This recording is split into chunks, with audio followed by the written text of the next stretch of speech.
Right.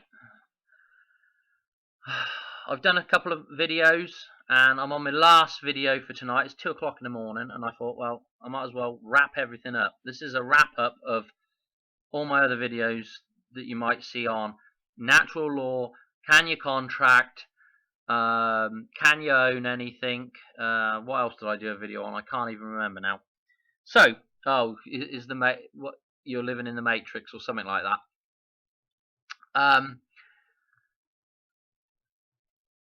What I want to do is just whip through and round up some of these things, right? In a short video, under 10 minutes. I don't know if I can do it. Natural law, okay? And I'm just going to state these things out, right? Natural law is this: things that you can observe in reality, all right? Our legal system that we have in place now is made up by men, and they usually take a little bit of natural law, like don't kill somebody else, don't steal other people's stuff, and they wrap that up in the legal system, and they call the whole legal system the law, okay?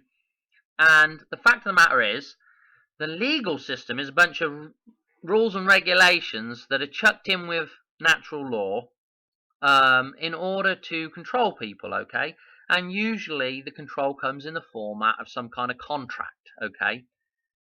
Now, you are in this matrix. The matrix is the legal system, and that is the way that they control people, okay? And guess what? You're in there without knowing, okay? You don't realize that you're playing a part in this production, this soap opera that they call society. You're playing a role that looks exactly like yourself, and you think it is yourself, but it's not really a real man or woman. You're playing a persona, okay? A person, okay? So you're entering into this role, and you are actually consenting to everything they tell you to do, okay? When you enter into the system, and you go ahead and just stick your little voting slip in the ballot box, you're entered into it, okay? When you accept the birthday, you've entered into it. When you accept the driving license, the social security number, when you accept, I'd say the all caps name, but that's a little bit more complicated. But basically, the birth certificate, anything like this, you're accepting that role, okay? The role that you're playing, okay? Now, if we flip back to natural law is everything you can observe, okay? It gives you all the rules that we need, which we call actual laws, which are unchangeable. You know, you can't just go ahead and change these laws. They're put there by nature, by God himself, by God, you know. These are things that you can't change, okay? The laws of nature, okay? So you observe certain things in nature. You observe balance, okay? That's directly there to show us that we need to maintain balance, right? We know that we rule the earth, you know. We know we're the top of the food chain, and so that gives us dominion over the whole of the earth, okay? And we also know that we can all breed with one another and have viable offspring, which means that we're all equal, okay? And it takes a man and a woman in order to fulfill this thing. So that means that man and woman are equal as well, okay? I'm not going to go into any deeper than that. I'm just explaining these things, right? So, anyway, when you are created, there's a difference between creation day and birthday. And creation day is 9 months before your birthday, okay? Birthday is when the creation of the fictitious entity occurs, and creation is when the real man is created, comes into existence, okay? So, anyway, in order to keep this under 10 minutes, so we've got a bit about natural law, we've got a bit about the legal system, okay, and what's right and wrong with it, and, you know, that's another thing. There is only right and wrong, okay? We know that there is balance, okay, in nature, okay? There is a tipping point, okay? On one side of the the scale is one thing and on the other side is the other thing, and both those things have got to be balanced, equal. You know, you can't have one up here and one down here. Try and get in the middle camera. You know, everything's equal at this point. Well, right is on one side and wrong is on the other. Okay, there's no in-between bit, you know, where there's a big wishy-washy bit. No, we've been shown this reality. Okay, now it may be different in a different reality, but in this reality we have a point of balance. Okay, it's called nature, it's called laws. They're put there. There's right on one side and wrong on the other. It's not subjective, people. Okay, I mean, it's my guess that everybody has an inherent knowing of what's right and wrong. Okay, and I think if you asked a lot of people, they would say, yeah, I do have an inherent knowing. But if you don't, guess what? You can look to nature and it will tell you these things. Okay, whether something's right or wrong. Anyway, to cut a long story short, you know, when you are created, your soul possesses your body. Okay, so you have possession over this little bit of matter here. Nobody else has possession over it. Your neighbor doesn't come along and, you know, telepathically make your arms move or your mouth say things. You know, that doesn't happen. So your soul has sole possession over your body. Okay, so you know, have sole possession over your body, right? So you know that somebody else cannot tell you what to do. So that means there shouldn't be somebody, if they're telling you what to do against your own will, that means that you're a slave if they're telling you what to do. Okay, if they hurt you against your will, that means they're upsetting the balance. You know, they shouldn't be doing that. You know, I just want to go into it too much. You know, these are the things. Possessions that are claimed by the real man. You know, these are things that you own, that you've worked for, that you've claimed, well, I'd say lawfully, that nobody else has a right to. Okay, that doesn't mean to say that you can claim the whole of the Earth's crust and then say, well, now you're stealing from me. That's not how that works. This is, you know, like your house or whatever. You know, something, you know, you've worked hard for that. You've put your blood, sweat and tears into that. Somebody else cannot come along, if you own that thing outright, and say, oh, I'm claiming it now. You know, that's called stealing, theft. Basically, natural law comes down to one thing: do not steal from somebody else. Okay, that's all it comes down to. Do not take another's life. Do not take another's freedom. Do not take another's possessions. Okay, simple. Do not steal. That's what it all boils down to at the end of the day. I wish I had a cup of tea right now. My throat's getting sore. Anyway, anyway, this is the wrap up. So let's cut it short. Can you really own something? Here's a question, and the answer is no. Because in order to own something, you've had to have created it. Did you create all the matter in the world? No. Nature or God did that. So you can't really own something because you don't have a deed from nature or God, okay, giving you that right, giving you that grant. So that's number one. So you can't actually own it, but you can have possession, okay. We know that God gives us possession of our bodies, the sole possession of the body.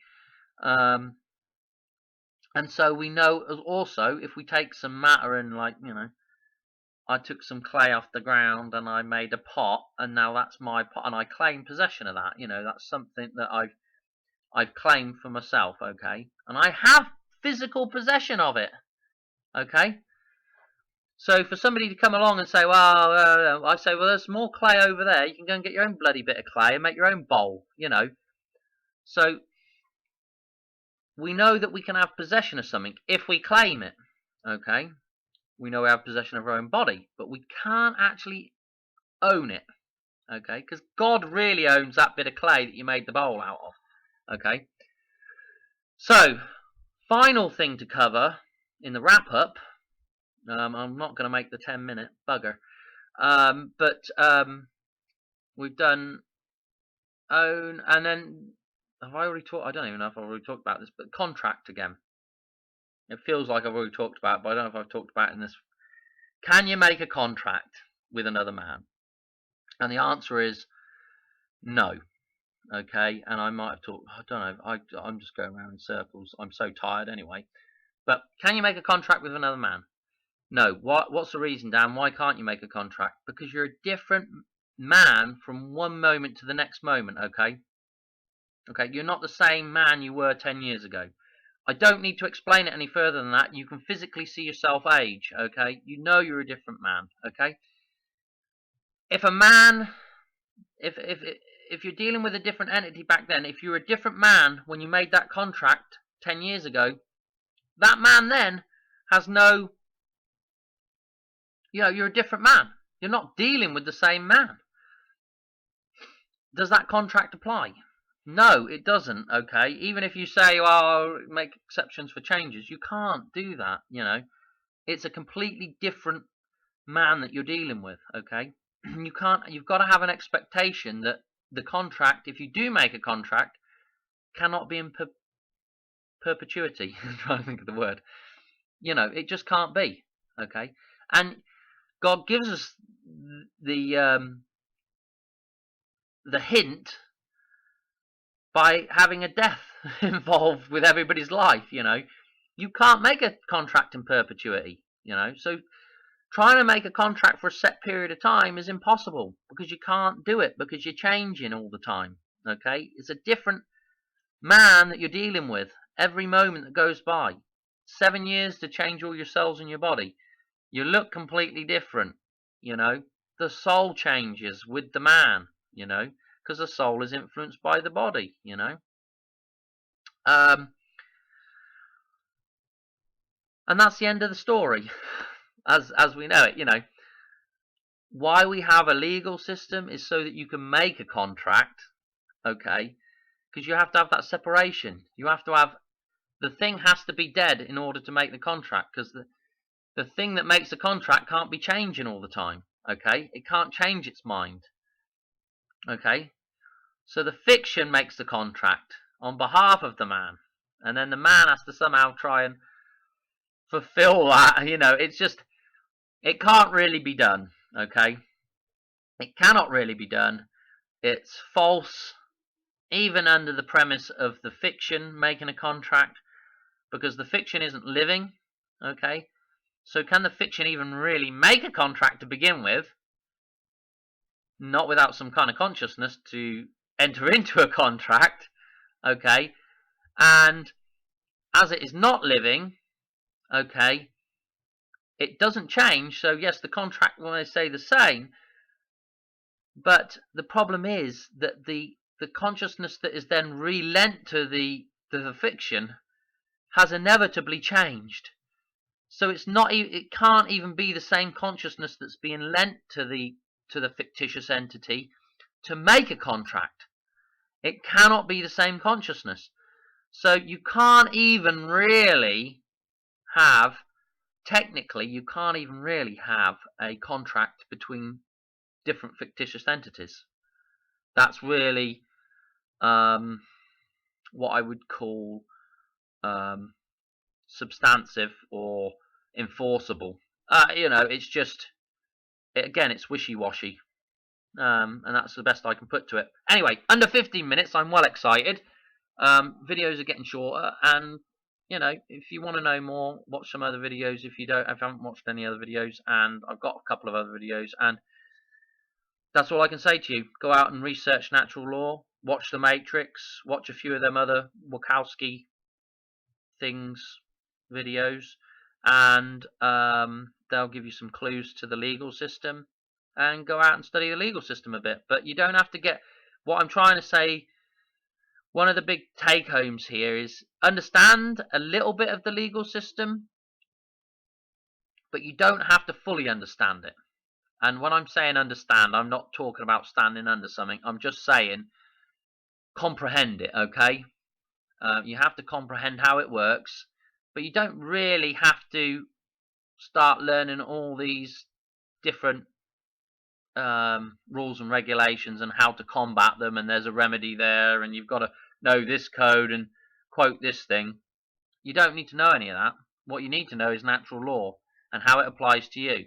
And one of the biggest things to know and to recognize is what you really are, a real man, what natural law really is, and the foundation of natural law in what I would call the Western world is the Declaration of Independence. It's the most important document I think there probably is up to date,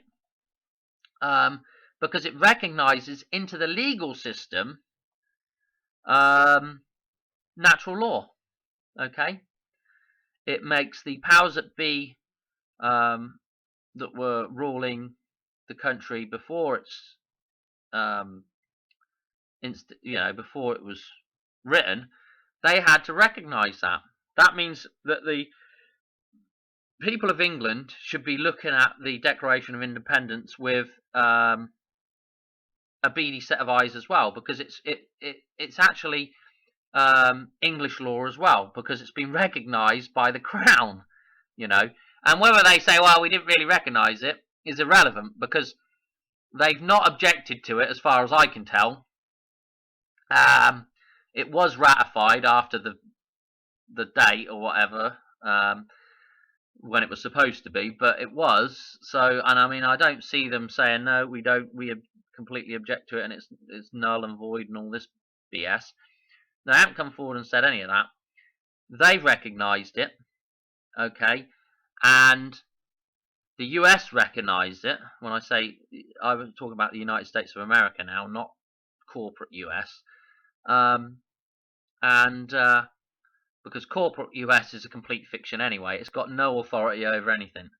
And don't let, now I'm really waffling on, and I was just so excited about being under 15 minutes. But don't let them fool you into thinking they have any jurisdiction over a little piece of, like the Federal Reserve has any jurisdiction over a piece of paper, and your use of it as a real man, or the 10 square miles that they supposedly, or any courthouses or anything like that. They have no jurisdiction over any of it because they're not real, okay? They can't be granted any jurisdiction, okay? Another man cannot grant anything to a fictitious entity because it is what it is. It's fictitious, okay?